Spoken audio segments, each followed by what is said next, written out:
మీ business ఏదైనా మీ ఊర్లో promotion చేయాలంటే అది సుమన్ టీవీతోనే సాధ్యం. ఇప్పుడే సంప్రదించండి.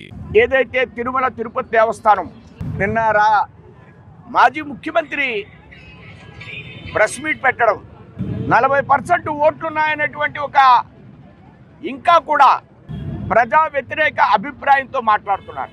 అలానే ఆయన భక్తుల మనోభావాలకి వ్యతిరేకంగా ఈవేళ చంద్రబాబు నాయుడు గారు ప్రవర్తిస్తున్నారు, ముఖ్యమంత్రి గారు ప్రవర్తిస్తున్నారని ఆయన మాట్లాడుతున్నారు. భక్తులకి తిరుపతిలో ఏం జరిగిందో అనేది అర్థమయ్యే జగన్ గారికి మనోభావాలు దెబ్బతిని 11 సీట్లు ఇచ్చారు. ఇంకా మరలా దీని మీద చంద్రబాబు నాయుడు గారి మనోభావాలు దెబ్బతీయడం ఏంటి? మిమ్మల్ని తీవ్రంగా కొమ్ములు కత్తిరించారు. ఈ ఒకే అంశం జగన్ ఇప్పుడైనా ఆలోచించమంటున్నాను నేను. మాజీ ముఖ్యమంత్రిని 320 రూపాయలకి 320 రూపాయలకి నెయ్యి దొరుకుతుందా మార్కెట్లో?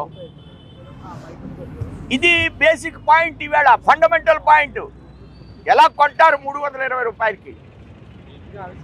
320 రూపాయలకి వెంకటేశ్వర స్వామికి ప్రసాదం పెట్టేటువంటి కార్యక్రమాన్ని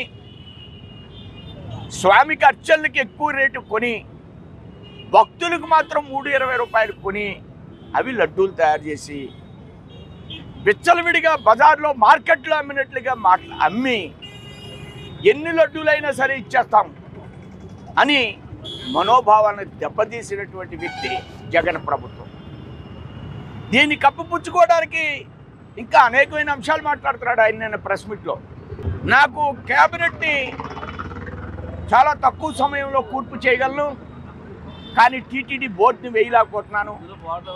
అనేక మంది లెటర్లు ఇస్తున్నారు, కేంద్ర మంత్రులు ఇస్తున్నారు అని ఆయన చెప్పాడు. నేను ఒకటే ప్రశ్నిస్తున్నా జగన్ని, సుమారు 100 మందితో నువ్వు బోర్డు వేశావు, దాన్ని రద్దు చేయించింది మరి కేంద్ర మంత్రులు లెటర్లు ఇస్తే భారతీయ జనతా పార్టీ. ఆ రోజు భానుప్రకాష్ రెడ్డితో కోర్టులో రిట్టు వేయించి నీ వేసినటువంటి 100 మందిని రద్దు చేయించిన పార్టీ భారతీయ జనతా పార్టీ. వెనకటి విషయాలు సమాజానికి గుర్తుండదనేటువంటి అభిప్రాయంతో ఆయన మాట్లాడుతున్నారు. ఇందులోనే మరొక అంశాన్ని మీకు గుర్తు చేస్తాను. ఆర్గానిక్ వ్యవసాయానికి సంబంధించి విజయ్ కుమార్ గారు మన రాష్ట్రానికి ఈ ప్రభుత్వంలో గత ప్రభుత్వంలో కూడా పెద్దల వారు, ఆయన ఆర్గానిక్ బెల్లాన్ని పండించమని బొబ్బిలి రైతులను ప్రోత్సహించారు. ఆ బెల్లం టీటీడీకి కొంటానన్నారు ఆయన.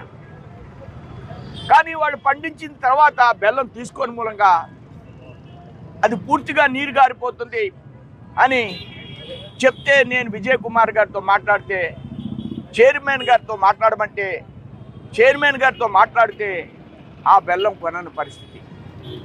నేను ఆ దృష్ట్యా నెయ్యే కాదు, బెల్లమే కాదు, పచ్చిశనగపప్పే కాదు, స్వామివారి కైంకర్యానికి ఉపయోగించే అన్ని వస్తువులు నాణ్యత మీద గత ప్రభుత్వం చేసినటువంటి అంశాల మీద పూర్తిగా దర్యాప్తు జరిపి